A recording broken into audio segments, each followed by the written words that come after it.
इस सृष्टि के प्रारंभ में हम सारी आत्माएं अपने स्वर्णिम ईथर ऊर्जा से भरपूर परम धाम घर में संपूर्ण शुद्ध स्वरूप में रहती थी।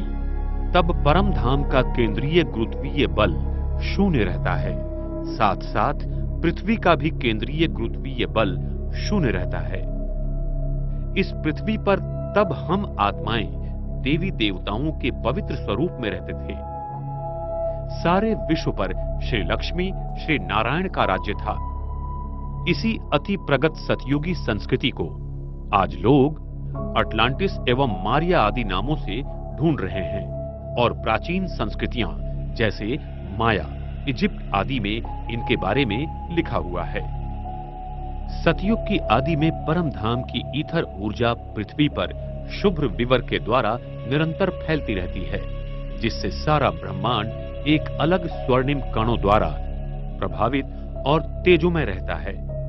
इस ईथर ऊर्जा की अखंड प्रवाह के कारण इस पृथ्वी पर जीव सृष्टि अपनी अति सतोप्रधान अवस्था में रहती हैं।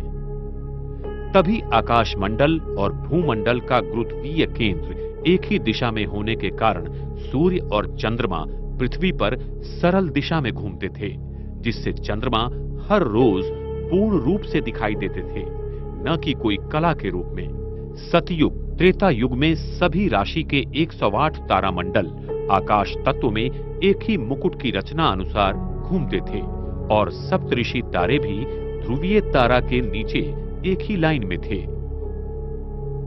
इस समय प्रकाश की गति बहुत धीमी होने के कारण दिन और रात भी 21-21 घंटे के थे। आकाश तत्व का घूमना भी धीमी गति से था, क्योंकि तब विश्व की घनता भी कम थी। ये सारा नजारा सतयुग और त्रेता युग में 2500 वर्ष तक सदा चलता रहता है। हमारी कुंडलिनी शक्ति हमारे सहस्र चक्र में सदा विराजमान थी, क्योंकि हमारी मानसिक स्थिति आत्म अभिमानी थी।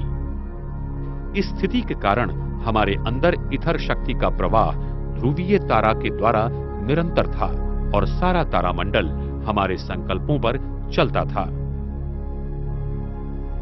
सतयुग के आदि में पृथ्वी में पारा की मात्रा बहुत थी और पृथ्वी का केंद्रीय गाभा पारा की इसी चारों बाजू से पूरी तरह भरा हुआ था। ये पारा ईथर शक्ति को खींचता है और पृथ्वी के केंद्र को चार्ज करता रहता है, जिससे पृथ्वी में चुंबकीय शक्ति का निर्माण होता है। सतयुग में पृथ्वी के चुंबकीय शक्ति मोनोपोल थी और उसके सारे ऊर्जा केंद्र एक ही जगह केंद्रित थे, जिसके कारण फिर अक्षांश और रेखांश नहीं थे और पृथ्वी का भूभाग कमल की तरह बना हुआ था। सागर का पानी मीठा और शुद्ध था, जिसमें नमक जरा भी नहीं था। सागर पृथ्वी के सारे भूभाग पर चक्रीय तालाब की तरह फैला हुआ था, जो अभी दक्षिण ध्रुव के उस पार भी है, और सागर इतना गहरा भी नहीं था। हर जगह उस भूतल को हम देख सकती हैं। इतना सागर का पानी स्वच्छ, शुद्ध और पारदर्शक था।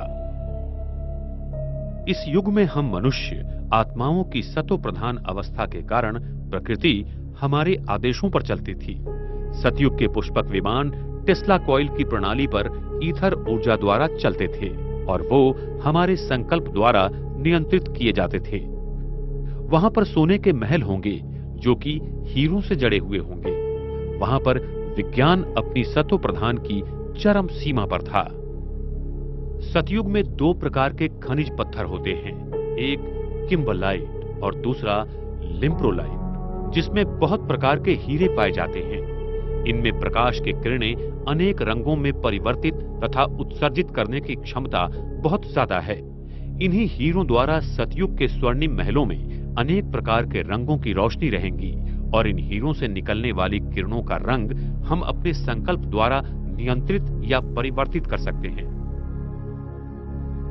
सतयुग में प्रकाश कणों की प्रकाश कोण डायनेमिक होती है, जिसके कारण जब विश्व महाराजन संकेत करेंगे कि दिन, तो सूरज की प्रकाश कणों का प्रकाश शंकु 180 अंश कोणीय में खुल जाएगा और सारी धरती पर एक ही समय दिन होगा, और जब रात का संकल्प करेंगे तब सारी पृथ्वी पर रात होगी।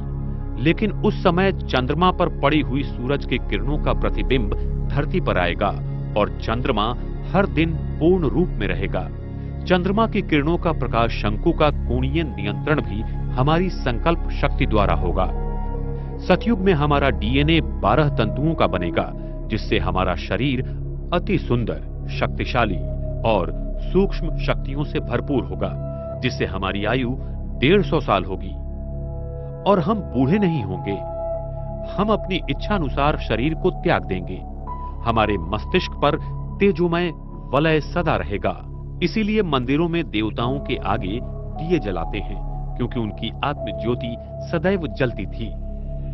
देवी देवताओं का जन्म भी पवित्रता की शक्ति से आंखों द्वारा नयन दर्शन से होगा। वहां काम विकार से कोई भी रचना नहीं होती है। वर्तमान समय में मोर पंछी का जन्म भी उसके आंख से निकले हुए आंसुओं को मादा मोर पंछी ग्रहण करने से होता है। इसीलिए उसकी पवित्रता के कारण कृष्ण के मुकुट में मोर का पंख दिखाते हैं और वो भारत का राष्ट्रीय पक्षी है। सतयुग में प्राणियों की रचना मैग्नेटिक फील्ड के रूप में खिलौनों के रूप में होगी और वो बहुत सुंदर और सात्विक होंगे। हम मनुष्य आत्मा सतयुग से लेकर त्रेता युग तक सदैव आत्मिक स्वरूप में 2500 वर्ष तक शुद्ध पवित्र स्वरूप में थी।